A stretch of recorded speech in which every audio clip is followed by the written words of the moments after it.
বাংলাদেশের সরকার পতনের পর থেকেই ভারত বাংলাদেশ সম্পর্কের এক ভিন্ন রূপ দেখছে দক্ষিণ এশিয়া। সাবেক প্রধানমন্ত্রী শেখ হাসিনা ক্ষমতাচ্যুত হয়ে ভারতে আশ্রয় নেয়ার পর থেকেই বাংলাদেশের নাগরিকদের ভারতীয় ভিসা পরিষেবায় ব্যাপক বিলম্ব দেখা দেয়। সম্প্রতি ভিসা পরিষেবা কার্যত বন্ধ রয়েছে।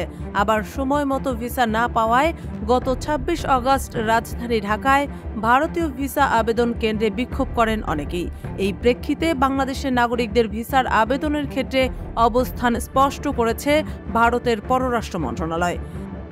জানিয়ে দেওয়া হয়েছে যে আপদকালীন এবং চিকিৎসার প্রয়োজন ছাড়া আপাতত বাংলাদেশি নাগরিকদের ভিসা দেওয়া হচ্ছে না। ২৯ সেপ্টেম্বর রবিবার রাতে কলকাতার সংবাদ মাধ্যম আনন্দবাজারে প্রকাশিত প্রতিবেদন সূত্রে এ খবর জানা গেছে।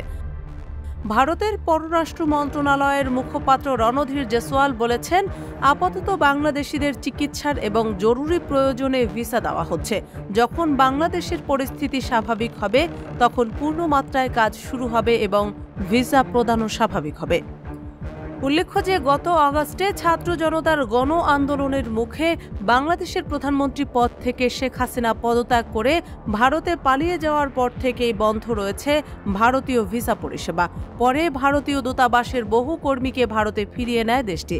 পরিস্থিতি কিছুটা স্বাভাবিক হওয়ার পর ভারতীয় ভিসা কেন্দ্রগুলিতে পুনরায় কাজ শুরু হলে সেখানেও বিক্ষোভ শুরু করেন অনেকে।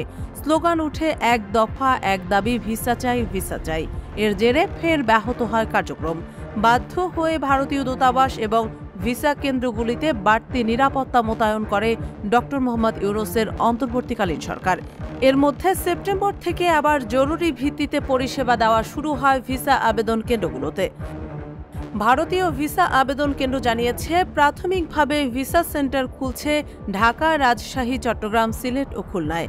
তবে এখনই সকলে ভিসা পাবেন না। কেবলমাত্র যারা চিকিৎসার জন্য ভারতে যেতে চান তাদেরই জরুরি ভিত্তিতে দেওয়া হবে অগ্রাধিকার। আপাতত শর্ত সাপেক্ষে বাংলাদেশিদের ভিসা প্রদান করা হবে।